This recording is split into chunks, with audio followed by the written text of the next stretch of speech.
Hello বন্ধুরা, জিহান বল্লক চ্যানেলের পক্ষ থেকে সবাইকে অভিনন্দন। আজ আসলাম আমরা ঘুরতে হজরত শাহজালাল রহমতুল্লাহ আলাইহির মাজার প্রাঙ্গণে। তো এখানে আসলে অনেক ইসলামী ইতিহাস বোঝা যায় এবং অলিয়া উলিয়া সম্পর্কে ভালোভাবে জানা যায় যে তাদের মজেজা কেরামত কেমন ছিল। আজ থেকে 750 বছর আগের অত্যাচারে বন্দী ছিল গোটা সিলহটবাসী। তখনকার নাম ছিল সিলহট। রাজা গৌর গোবিন্দের অত্যাচারে মেতে উঠেছিল পুরো এলাকাটি। সামান্য অপরাধে মানুষকে গর্দন দিয়ে দিত বলি। তখন সেই নির্মম অত্যাচারের মধ্য দিয়ে চলেছিল গোটা সিলেটবাসী। তখন আগমন করেন সিলেটে সেই অত্যাচার থেকে মানুষকে রক্ষা করার জন্য হযরত শাহজালাল ইয়ামানী রহমতুল্লাহ আলাইহ। ইয়ামন সুদূর দেশ, ইয়ামন থেকে আগমন করে। ওনার মামা মাটি দিয়েছিল বলে সেই মাটির ঘ্রাণ এবং মিশ্রণ যে মাটির সাথে মিশে যাবে সেখানে তোমার আশ্রয়স্থল হবে হযরত শাহজালাল। তখন সেই মাটি সিলেটের মাটির সাথে মিশে যায়। তো বলা হয় সিলেটের মাটি আর আরবের মাটি একই। তখন সেই সিলেটের মাটির সাথে মিশে যায়। তখন ওনাকে এই জায়গাটাকে আশ্রয়স্থল হিসাবে গড়ে নিলেন। তখন অত্যাচারী রাজা গৌরগোবিন্দ সিলেট শাহজালাল ঢুকার না জন্য কত পরিকল্পনা করেছিল। নদী পথে নৌকা বন্ধ করে দিয়েছিল। তো দিল্লিতে শাহজালালের দেখা হয় হযরত নিজামুদ্দিন আউলিয়ার সাথে। তো উনি গিফট হিসাবে 2টি কবুতর দিয়েছিলেন।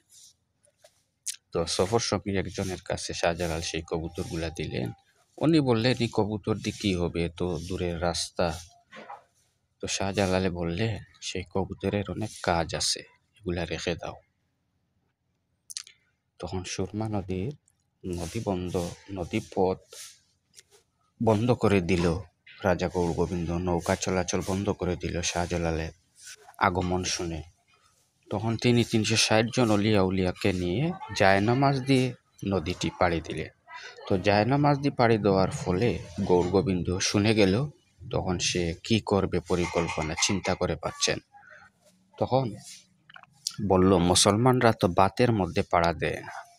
তখন সেই তার দেওদানব দিয়ে ভাত রান্না করা শুরু করলো বিশাল বড় বড় ডেক দিয়ে।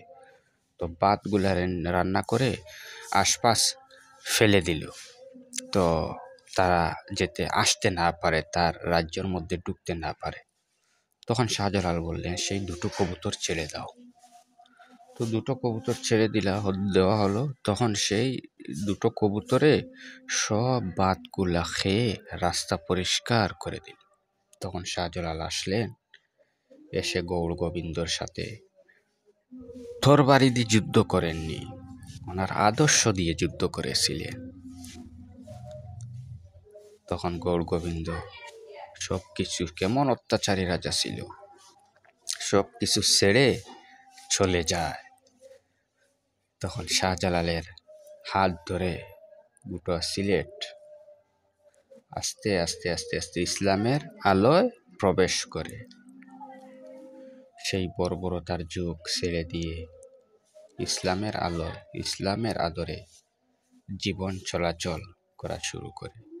আজ সেই ঐতিহাসিক মাজার প্রাঙ্গণে আমরা এসেছি। তো আপনারা দেখতে থাকেন বন্ধুরা। পরবর্তী আরেকটা ভিডিও নিয়ে হাজির হব রাজা গৌর গোবিন্দের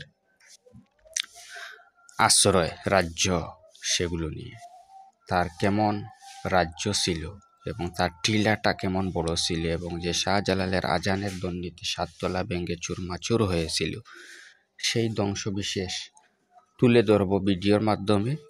তো পরবর্তী নেক্সট ভিডিও দেখার জন্য অপেক্ষা করুন এবং সেই চ্যানেলটি জিয়ান ব্লগ চ্যানেলটি সাবস্ক্রাইব করে বেল আইকনটি প্রেস করে রাখুন। তো বন্ধুরা দেখতে থাকুন। ধন্যবাদ।